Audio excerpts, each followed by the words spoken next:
My husband wanted to divorce me. He gave me two options. 1, if I wanted custody of our child, I had to leave with nothing. 2, if I gave up custody of our child, he would give me half of our assets. In my previous life, I gave up the assets and chose to take our child with me. The result was losing both money and child, freezing to death on a deserted street. This life, I don't want to choose anything at all. And I won't divorce either. I'll just drag this out, waiting until he dies from his illness. You're listening to a story on the Romantic Twist Reviews channel. Don't forget to hit follow to enjoy fascinating stories updated daily. Child support is 20,000 yuan a month, enough for the two of you to live on. I've had a vasectomy, I can't have other children. All my assets will be our child's eventually anyway. A loveless marriage is like a stagnant, smelly pond. What good does it do either of us? You don't want our child to live with parents constantly arguing, do you? Divorce is the best option right now. Grace, what are you still hesitating about? Look at our child, surely. You don't want him to be like other children, depressed because their parents don't get along? When Ethan once again used our child as an excuse to persuade me to divorce, I smiled and refused. Ethan, you're just temporarily infatuated, you've gone astray, I forgive you. As for divorce, it's not in my vocabulary unless you die. Ethan knew very well how to hit people's weak spots. And the thing I cared about most was our son, Leo. In my previous life, he had used that same persuasive tone, telling me I should think about our son. He said that a healthy family was very important for a child's development. That he and I no longer had feelings for each other, and divorce would be better for all three of us. After seeing the vasectomy certificate he had prepared, I finally made up my mind to divorce, choosing to leave with nothing and take our son with me. After all, as he said, he only had one child, Leo, whether the assets were with him or me made no difference. But unexpectedly, he had already gotten someone else pregnant with twins, a boy and a girl, only a year younger than Leo. The company's cash flow problem was just an excuse. He deliberately let me discover he was having an affair, just to force me to initiate the divorce. I had never been able to accept betrayal. Divorce was inevitable. He had gone this far, yet I refused to divorce. Ethan's expression immediately darkened. You keep saying you love our son, but you refuse to divorce for his sake. Grace, is that all your love amounts to? That sophistry made me laugh out of anger. You betrayed our marriage, betrayed our family, and you dare to blame me. It sounds as if my refusing to divorce is a terrible crime. Marriage needs not only love but also responsibility. The one making our child unhappy is you. If you truly thought about our child, you would know how to control yourself. I see that your love for our son only goes so far. Ethan's chest heaved violently. It took him a while before he snorted coldly and left. I turned my head and only then noticed our son, Leo, curled up in a corner, looking at me timidly. The boy was pitifully thin and weak, with dry, blondish hair and hollow cheeks. He was clearly 8 years old, yet he looked like a 5 or 6-year-old child. I suddenly felt my heart ache. In my previous life, 2 months after Ethan and I divorced, he had taken our son away from me and sent him to live abroad. I exhausted myself working to earn money, searching everywhere for news to no avail. The next time I saw him was 15 years later. At that time, the boy stood protectively in front of those illegitimate twins, blaming me. Mom, let what happened in the past stay in the past. They are innocent, don't take your anger out on them. They are my younger siblings, your attitude makes it very difficult for me. I remained silent for a long time, then stepped forward and hugged my son tightly. The boy whispered, soft as a mosquito, Mommy, I'm scared of Dad. My tears fell like rain.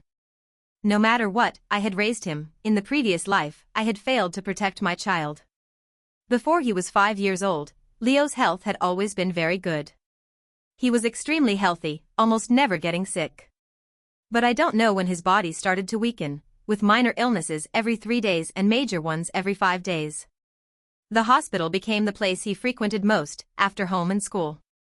For his sake, I withdrew from the company that Ethan and I had built from scratch, becoming a full-time mother, staying home to care for our son. I used to think it was because my son had a weak constitution, until in my previous life, after I took him and left, I discovered that Ethan had orchestrated everything.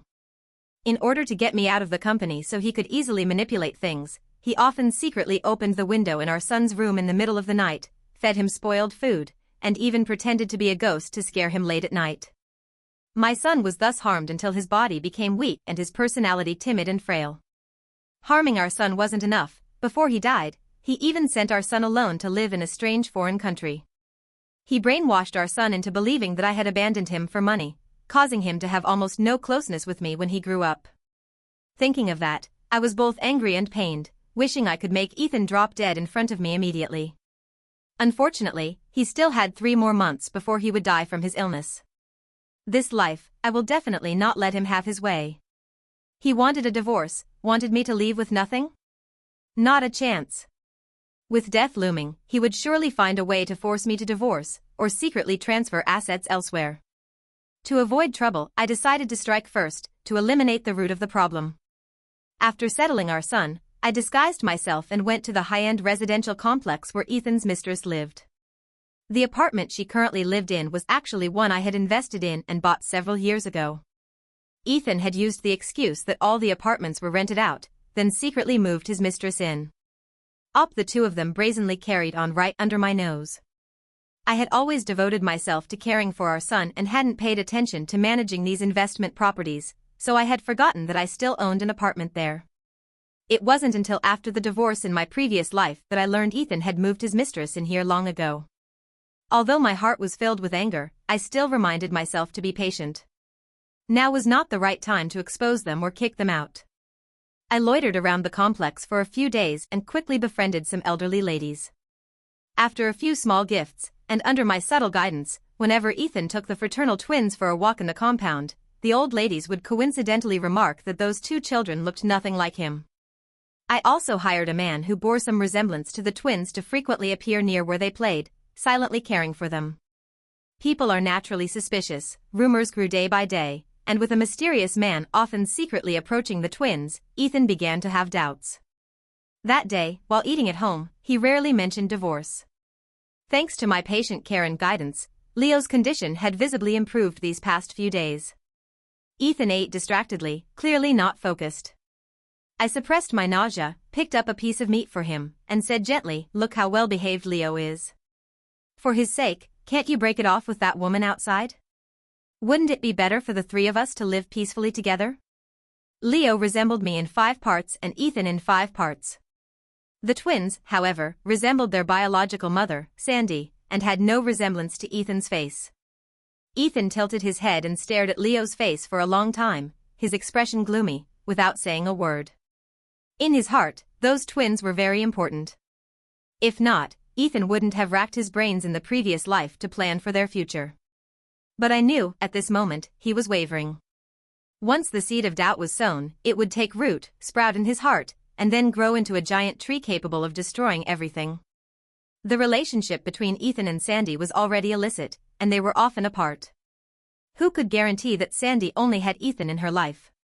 When I heard that Ethan had secretly taken the fraternal twins for a DNA test, I knew I had made the right move. No matter the cost, I had to make those 2 children someone else's. The day he received the test results, Ethan was so angry he fainted right on the street. His assistant called me. I took Leo to the hospital, unhurriedly, not rushing. The doctor seriously told me that Ethan had a tumor in his brain and didn't have long to live. I had to pinch my thigh hard to force out 2 tears before pushing open the door to the hospital room. "Ethan. The doctor said you don't have long to live. How could this be?" I rushed over and gripped his hand tightly, trembling as if overcome with emotion. Ethan's face was pale, a hint of tenderness flickering in his eyes. After all, we had been husband and wife for many years, there was still some lingering affection.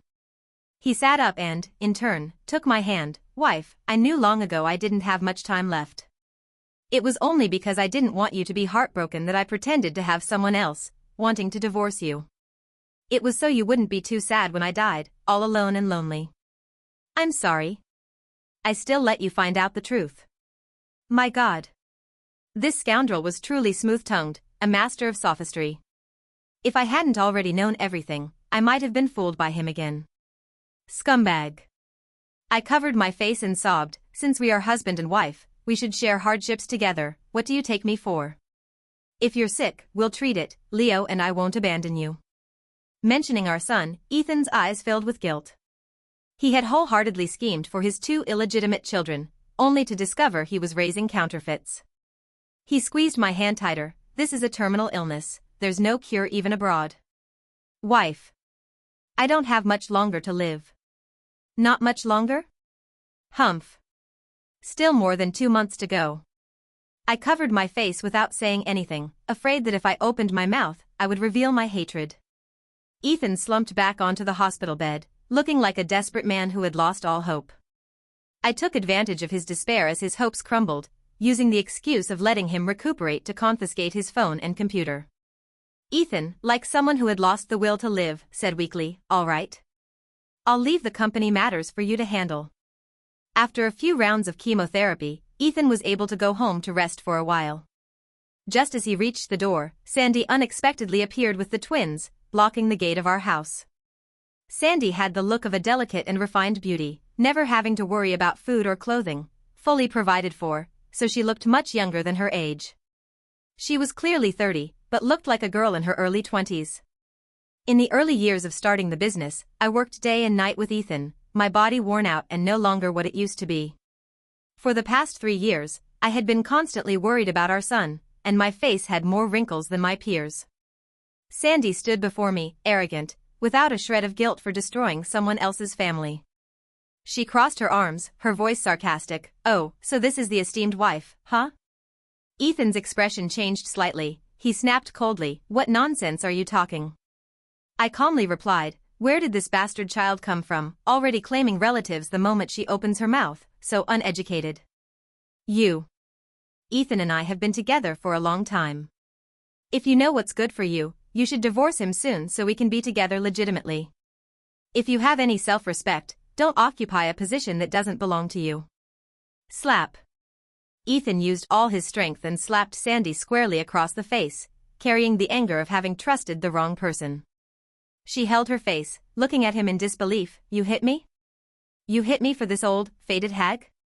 Heaven bear witness, I was only a little older, not yet 40, how could I be called an old, faded hag?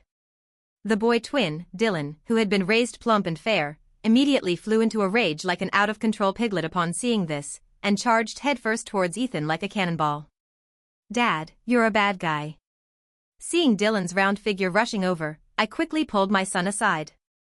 Dylan's round head slammed straight into Ethan's stomach. Ethan grunted, pushed back all the way to the hallway railing. His body was weak now, not as strong as before. Dylan's attack was sudden, he had no time to react. Seeing the son he had once doted on dare to ambush him, anger flared in Ethan, and he kicked Dylan squarely in the stomach. Dylan shrieked, kicked nearly 2 meters away, clutching his stomach with a pale face, unable to utter a word for a while. The girl twin standing nearby was frightened into sobbing. Sandy no longer cared about herself and rushed to help her son up. She looked at Ethan with teary eyes. "You didn't reply to my messages, that's fine, but I only said 2 sentences and you treat my children and me like this. Since you don't want us anymore, why don't you let me take my son and daughter far away?" Ethan laughed coldly.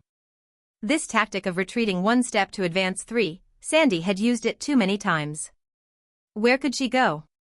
"From now on, fly if you want to fly, go wherever you want to go, it has nothing to do with me anymore." Sandy glared at him, unable to believe those words came from Ethan's mouth.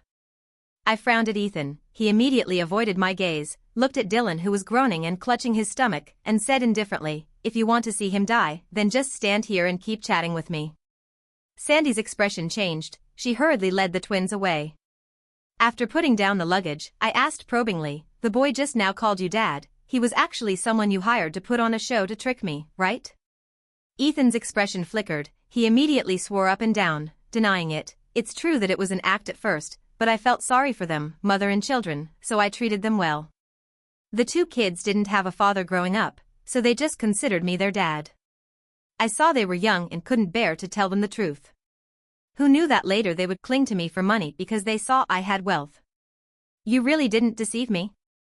Ethan raised his hand and swore a solemn oath, "If I deceived you, may heaven strike me down and not let me die a peaceful death." I smirked, wasn't he currently not dying a peaceful death? Seeing Sandy betray him, Ethan once again selfishly tried to maintain a good image in my and our son's eyes. After all, he was about to die, he wanted to live out the rest of his days peacefully. Ethan thought he had hidden it perfectly. Only when he was sure I completely trusted him did he fully return to the family. He wanted to live his last days in peace? I would definitely not let him have his way. In the middle of the night, I quietly got out of bed and opened the window of Ethan's bedroom. The December night wind was bone-chilling. The white curtains fluttered in the wind like lingering ghosts. I took out the horror movie soundtrack I had recorded long ago and pressed play. The wailing of a female ghost, like a lament, echoed and moaned, dragging on in the quiet night. Under the cold moonlight, I saw Ethan sleeping very restlessly.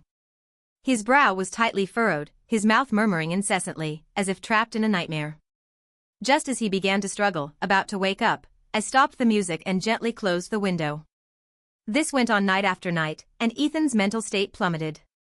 His heart often palpitated, he was always tired, and he suffered from constant nausea. Ethan, is the medicine not working anymore? Or should we go to the hospital for another checkup? I suggested gently, actually just wanting to know how much longer he had to live. I really didn't have any patience left to wait. Who isn't afraid of death? Ethan, worried his illness was worsening, hurriedly asked me to take him to the hospital. After a series of tests, sure enough, his illness showed signs of serious progression. The doctor repeatedly warned that if he didn't maintain a relaxed mood, he would die faster. As long as I was in this house, he couldn't expect peace of mind. Thinking about how he had used similar tricks to torment our son, my hatred only intensified, wishing I could make him lose sleep every night. However, his life was indeed tenacious. Even after being tormented by me to such an extent, he still hadn't given up the ghost. Worried about himself, Ethan requested to stay in the hospital for a while longer. During that time, Sandy and her 2 children repeatedly came to the house looking for him, but I kicked them all out. Want to see Ethan? Not a chance. I quietly tampered with his daily food, creating incompatibilities. Ethan's body weakened day by day. He couldn't understand it at all. He was still taking his medicine, still undergoing chemotherapy as per the doctor's instructions, so why was his health deteriorating? He never suspected me, only thinking his illness was too severe. Finally, he could no longer get out of bed on his own. The doctor held a thick stack of results, looking at me with regret. The chances are very slim. It's best to take him home for palliative care. It was a death sentence. Ethan's face turned as white as snow. Afraid of dying in the hospital, he hurriedly asked me to arrange a car to take him home. Before picking him up, I had sent our son to my parents' house, asking them to take care of him. I also dismissed the housekeeper, announcing that I would personally take care of Ethan. Now, he had completely lost the ability to care for himself, becoming a soft persimmon that I could squeeze however I wanted. I brought out leftover cold food that had been in the refrigerator for half a month. Ethan took one bite and immediately leaned over and vomited straight onto the blanket. Wife, what's this smell? It's so hard to eat. I beamed. The food's been in the fridge for half a month, of course it's hard to eat. What did you say?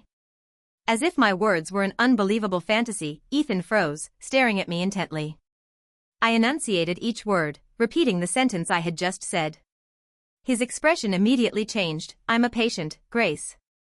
You dare to feed me leftovers and spoiled food? I dropped my smile and swung my hand, slapping him hard across the face. So you know no one should eat spoiled food, huh?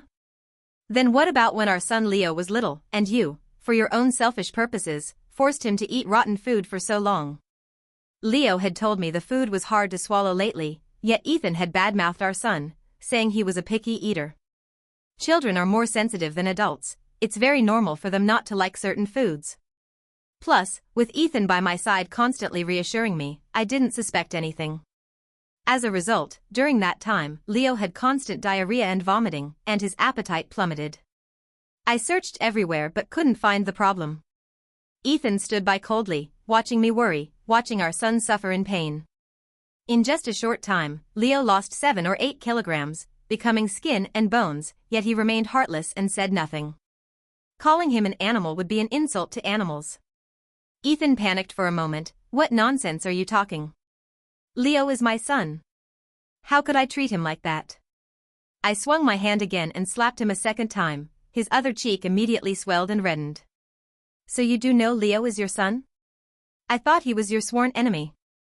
Do you think denying it can erase everything? Heaven has eyes. If you don't want others to know, don't do it in the first place. He had never truly loved his son. In the previous life, when I chose to leave with nothing to take our son with me, he heartlessly snatched our son from my hands and pushed him to live alone abroad. It was all because he was selfish, not wanting me to live peacefully. Ethan was so angry he was speechless. Immediately after, as if he understood something, his face darkened and he yelled, the eerie sounds in the middle of the night, the cold wind rushing in, it was all your doing, wasn't it? Ha ha ha ha. I laughed like a villain who had just seized the power of life and death. A taste of your own medicine, Ethan, how does it feel? Now he was like a fish on a chopping block. Even if he gritted his teeth in hatred, he couldn't do anything to me. You've known for a long time, haven't you? Known about me keeping someone on the side? I reached out and patted his handsome face. You hid it so well. If you hadn't let it slip yourself, how would I have known? He was truly a good actor. If I hadn't been reborn, I might still be manipulated by him. I threw the 2 real DNA test results at him. Look. Ethan tremblingly picked them up, his eyes scanning the conclusion, his pupils dilating. He gritted his teeth, glaring at me furiously. Grace, you're really something. Daring to swap the test results. Dylan and Chloe are indeed my children. I burst out laughing. Money solves everything. Your trusted assistant? He's no good either. I had transferred 500,000 yuan of my private money to him. He immediately agreed to swap the results for me. 500,000. Back when I first graduated, my monthly salary was only 2,500 yuan. I scrimped and saved for 2 years, penny by penny, then started a small workshop with Ethan, running around everywhere by myself to solicit business. For the first 3 years, we didn't make a single cent of profit. For the company, for the family, I had suffered so much. Having worked so hard to get to where I am today, how could I let him snatch away my life's work for nothing? Ethan was so angry he fainted. But this was just the beginning, the best part was yet to come. I brought a basin of cold water and splashed it directly onto his face. Ethan groggily woke up, cursing me through gritted teeth. You vicious woman. I need to make a will, I want to make a will. I mocked his delusion, daydreaming, are you? Right now, it's just you and me in this house, what kind of damn will can you make?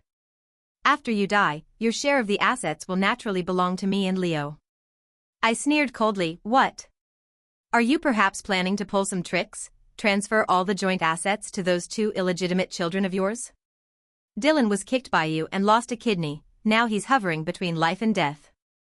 While you were hospitalized, Sandy came looking for you, crying pitifully, and was chased away from the gate by security with a broom. The scene was so pathetic that even I, a woman, felt sorry for her. Unfortunately, the person who truly cared for her is about to die. But don't you worry.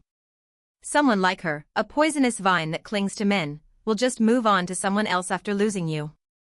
All these years, all she had to do was open her legs and someone would provide for her. She's used to being pampered. Does she even remember how to earn her own living?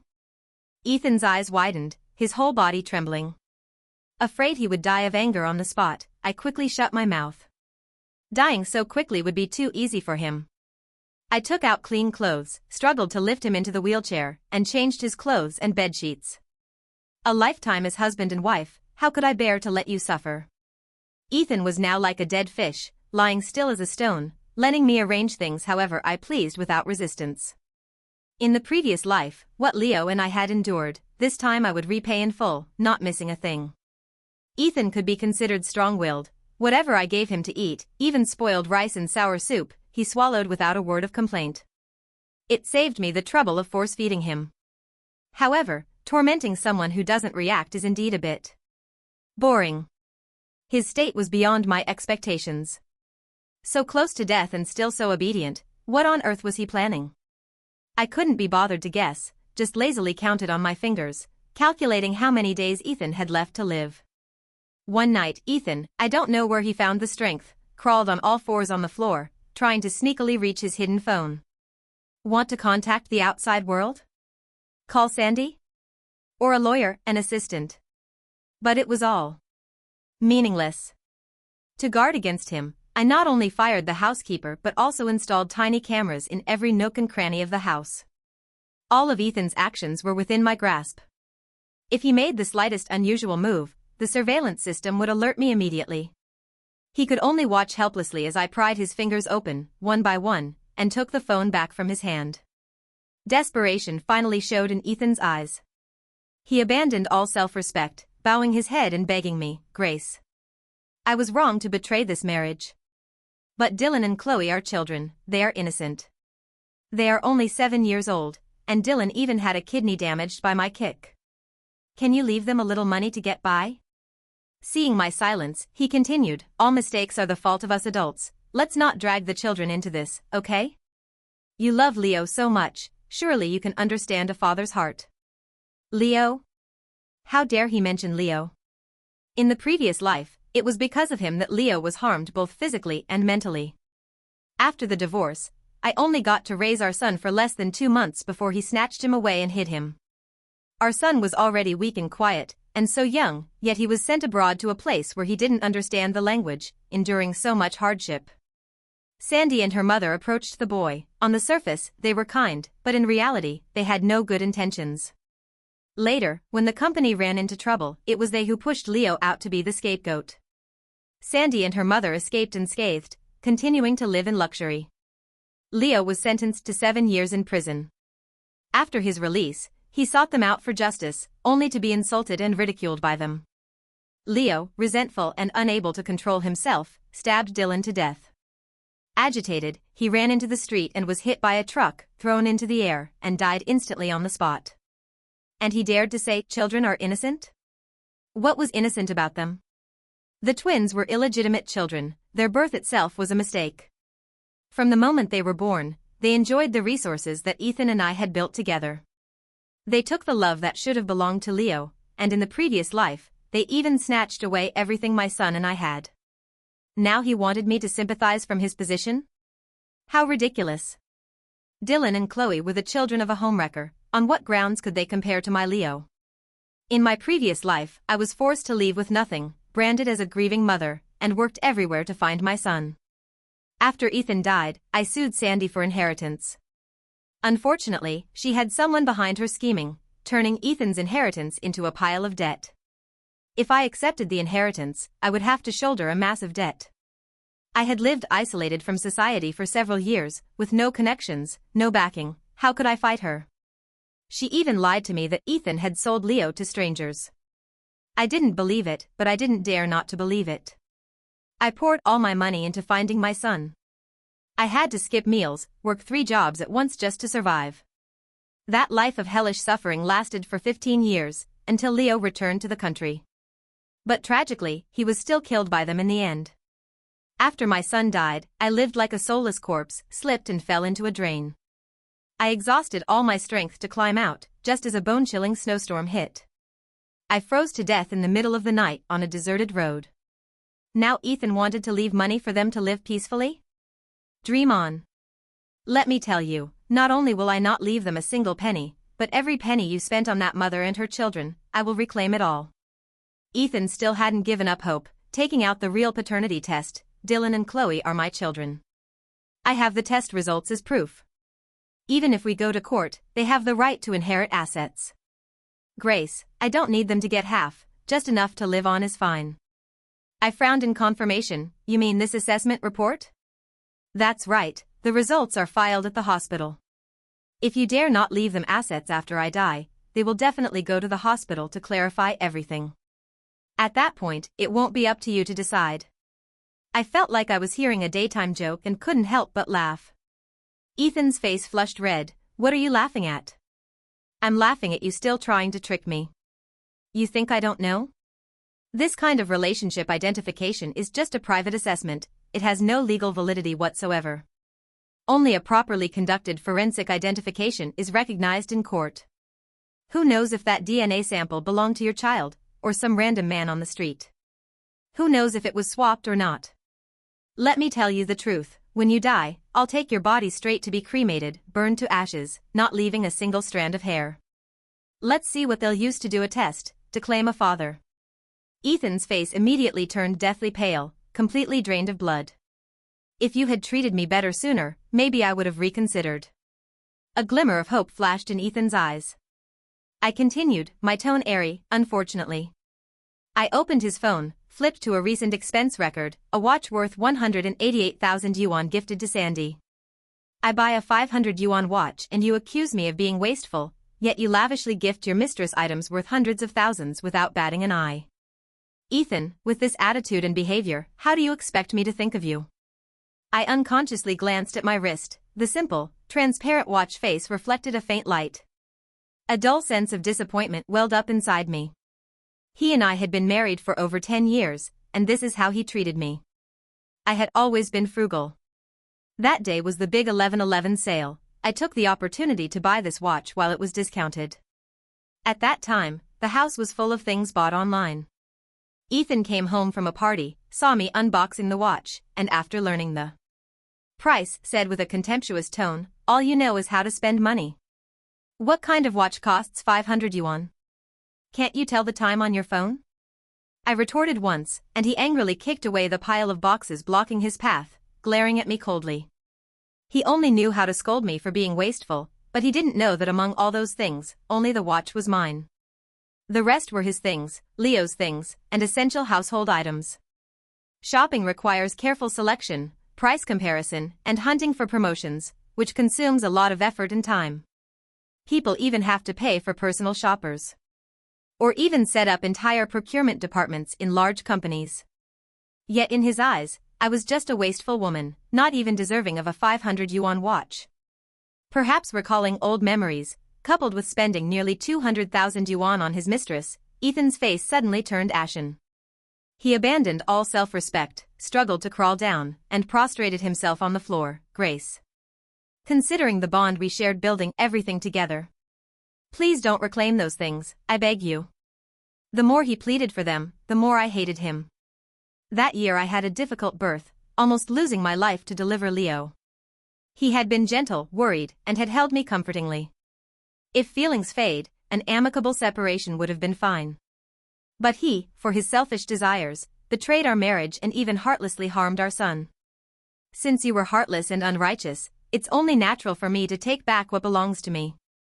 I waved his phone in front of his face. Impossible. I will make that mother and her children penniless, without a cent to their names. After you die, I will immediately sue them. Whatever they swallowed, they will have to spit it all out. While he was seriously ill, I had already begun collecting evidence, investigating the amount of money he had poured into Sandy and her children over the years. Some amounts might not have clear receipts, but my calculations wouldn't be far off. She had spent lavishly for years, forcing her to repay that sum would be enough to make her destitute. Ethan immediately went limp and collapsed on the floor, then fainted again. From that moment on, he began to drift in and out of a coma. This time, it seemed he really wouldn't make it. Leo and I still had to live in this house for a while. I absolutely didn't want his corpse to remain here for too long after he died. While he was still compliant and not causing trouble, I began to secretly prepare his funeral arrangements. It would be best if, as soon as he stopped breathing, he could be taken straight to the funeral home. He drifted in and out of consciousness. I deliberately chose his most lucid moments to call and arrange everything. No need to buy a burial plot. My husband loves the sea very much. When the time comes, just scatter his ashes directly into the sea. Ethan was extremely traditional. In the previous life, Sandy had followed his will exactly, organizing a grand funeral in his hometown, ultimately choosing the best feng shui spot to bury him. Hearing me say I would scatter his ashes into the sea, the corner of his mouth twitched, and he gaped ha-ha without being able to utter a word. I glared at him, continuing to speak calmly with the full-service funeral company. An urn for the ashes? It's only used for a short time, why buy an expensive one? It's wasteful and not worth it. Yes, the cheapest model will do. What, how much are the wreaths? Oh my God, my husband is a very face-conscious person. If we don't have 2 decent wreaths, he won't know how to face people when he goes down below. In my previous life, when I died, no one even collected my corpse. Yet Ethan, in this life, still had me to prepare his funeral. He could be considered blessed. Ethan lay on the bed, mustering all his strength to point at me, trembling as he shouted, You are a vicious woman. I slapped that hand down. He clung to the edge of the bed, trying to sit up, his face flushed from the effort. I suddenly remembered scenes from palace dramas on TV. I don't know what devil possessed me to reach out my hand. Quick, precise, strong. I flicked him on the forehead. Ethan collapsed. He fell. He took his last breath. Died with his eyes open. Heaven is my witness. Earth be my proof. The entire world rejoices. This scoundrel finally died. My world was finally at peace. No one would come to fight me for my son anymore. Leo and I could finally live simple, peaceful, and prosperous days. I have always been a woman of my word. Ethan's funeral was handled by me quickly and simply, as simple as could be. When Sandy heard Ethan had died, she stood at the gate of my residential complex, wailing as if the sky was falling. She even brought her maternal relatives, shouting and demanding to pay their respects. Unfortunately, the management of my complex was very strict. Non-residents, without the homeowner's permission, couldn't dream of passing through the gate. No matter how much she cried and banged on the door, I wouldn't let her see Ethan's face, even though he was dead. As soon as I received the urn, I immediately took my son to the nearest beach and scattered Ethan's ashes with the wind. My son asked blankly, "Mommy, will Daddy live under the sea from now on?" "Yes, Daddy has moved. From now on, this will be Daddy's new home. If you really miss Daddy a lot, you can come sit by the sea." The boy thought for a moment before saying, "No, thank you, the sea is very dangerous." Sandy arrived late with her 2 children. Seeing I had already scattered all the ashes, she wailed loudly. I casually threw the cheap urn at her feet. "There's a bit of ash residue left. After all, you lived with him for so many years, you can scatter the rest yourself." Sandy screamed, "Grace, you are too much." "I'm too much?"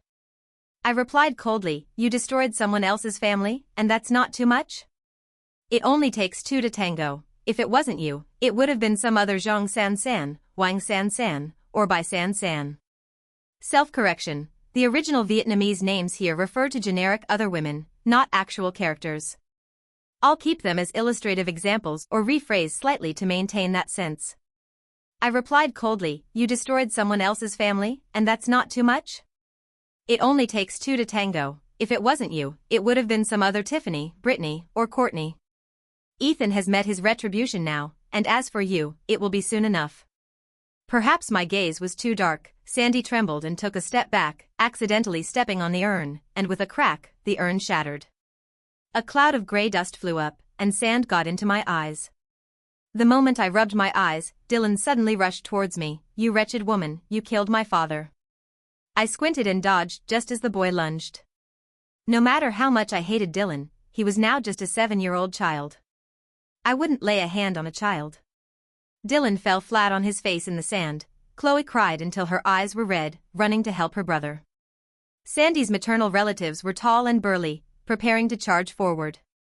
But several of my sturdy bodyguards immediately stepped forward to stand on either side of me, their presence overwhelming.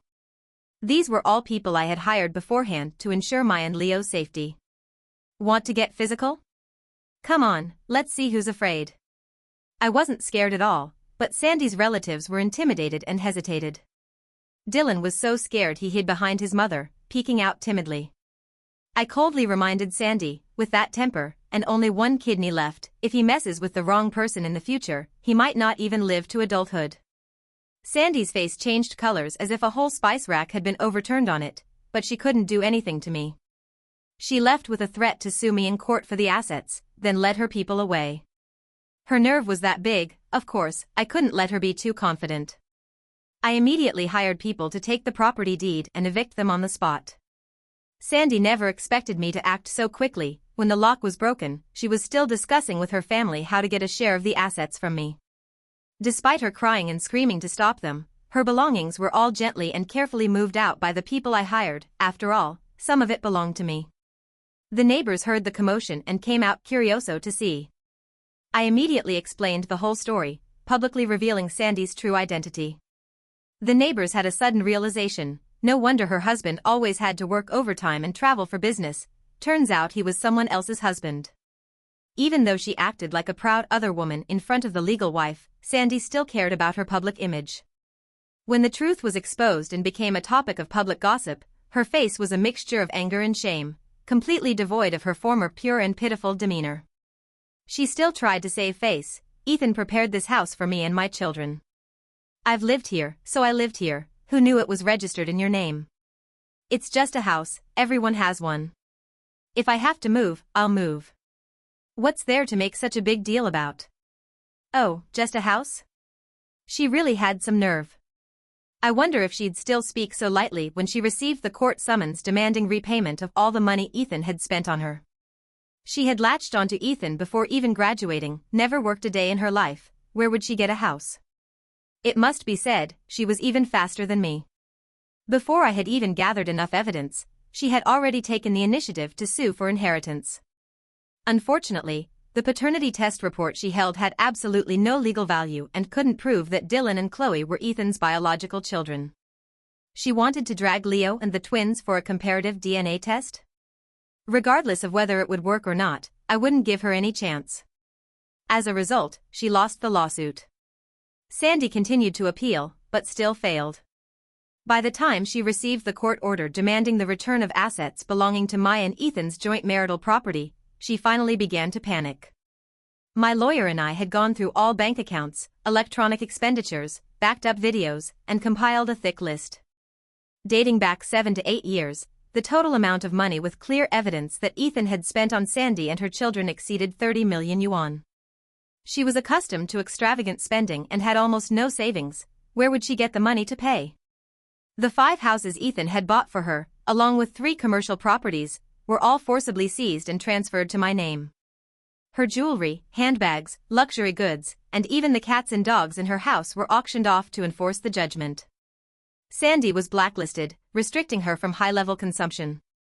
She was now penniless. If she wanted to spend lavishly, she would have to find another rich man to cling to. And if she genuinely went to work seriously, as soon as money was transferred into her bank account, a portion would be automatically deducted and transferred to my account according to the ruling. I hadn't set foot in the company for 3 years, and my skills had become quite rusty. I hired a professional CEO to manage the business, which allowed me to spend more time with Leo. After just over a year, my son's personality changed noticeably, becoming much more cheerful and lively.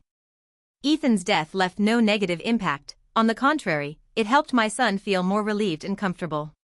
With my companionship, Leo in this life was clearly much more confident and optimistic. No longer distant and indifferent like in the previous life. I poured all my heart into my son and the company, no longer bothering to pay attention to Sandy and her children.